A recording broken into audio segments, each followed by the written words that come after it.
Hi, everybody. Are you in over your head? Usually, when you're in over your head, you just have to keep moving. Doesn't matter which direction you're going, you just have to keep stroking and trying to stay afloat. Sometimes that's the only way to learn or to grow, is you got to get in over your head before things get better.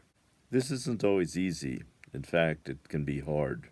It's hard to face things as they confront you, but such is life. What I'm thinking in my head has nothing to do with what happens. People often rationalize and they have something ideas about what they believe their life is about. But your life really is whatever happens, that's your life. I'm very interested in meditation. I always have been for that reason. Life is not about what you think or how you feel, life is what happens.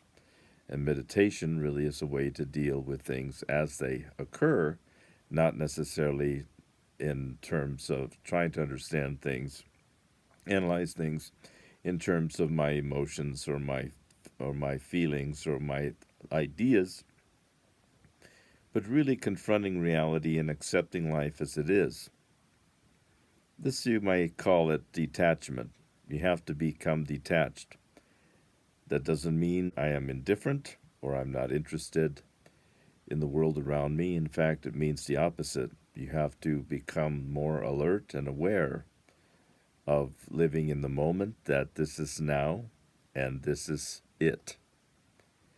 Any other kinds of thinking sometimes is only gets in the way of what you really want, of your motivations, and doing what is in your best interest. In many ways, I guess you could say we are our own worst enemies. Our own minds, our own feelings, they often work against us.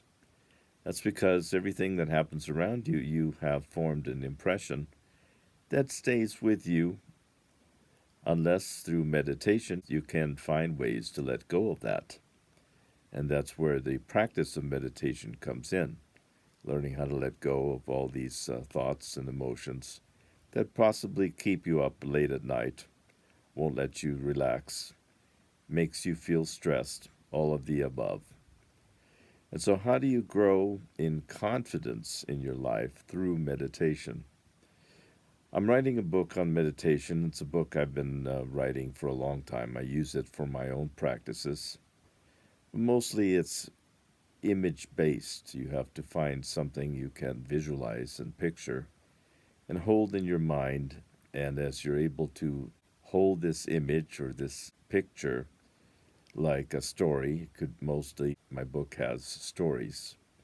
And their stories are like parables where they have imagery is an important part of the telling of the stories.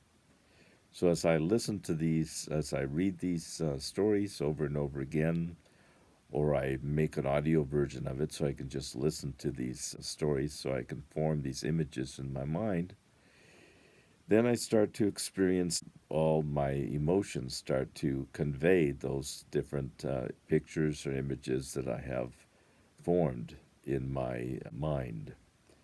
And so that's one form of practice of meditation. I call it contemplation, learning how to focus on imagery to create certain emotions that are more conductive to enabling you and empowering you to deal with things as they come and not trying too hard to anticipate what is next or what will happen, but really just be open to what is and what is present with you and around you all the time, which really is just yourself. You only have yourself really to rely upon. And so, as much as we like to think that we can depend on other people and we have these friends and these relationships, you ultimately really just have to be open and honest with yourself. And as you're able to be open and honest with yourself, then you have a better lens to be able to know how to be open and share with other people. Sometimes, people have their own issues, problems, things that they're thinking about that weigh upon them. And you don't really want to weigh on other people with the things that bother you.